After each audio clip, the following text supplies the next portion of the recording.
Oskit,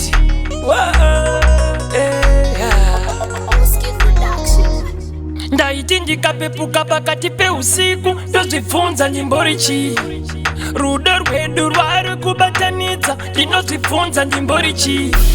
moyo wangu wonange mawere moyo wangu worambe upwere moyo wangu wonange mawere moyo wangu worambe upwere tiyaiwe usandioneseka cheche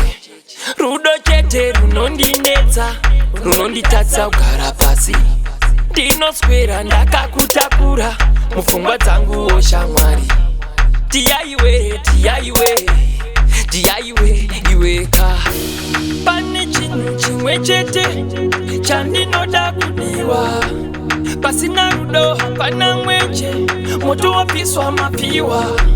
ndipe miyedzo ndipepete shandira rudo handinete uri mai vangu handinete ndinokuda kunyangwe uvete tiyaiwe usandioneseka cheche rudo chete runondinetsa runonditatsa kugara pasi ndinoswera ndakakutakura mupfungwa dzangu oshamwari tiyaiwe iweka ndaiti ndikapepuka pakati peusiku ndozvibvunza ndimborichi rudo rwedu rwari kubatanidza ndinozvibvunza ndimborichi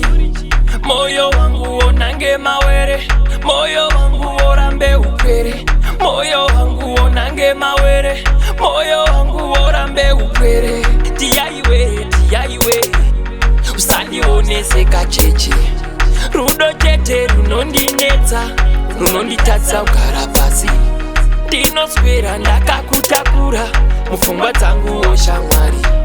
tiyaiwe iweka tiyaiwe usandioneseka cheche rudo chete runondinetsa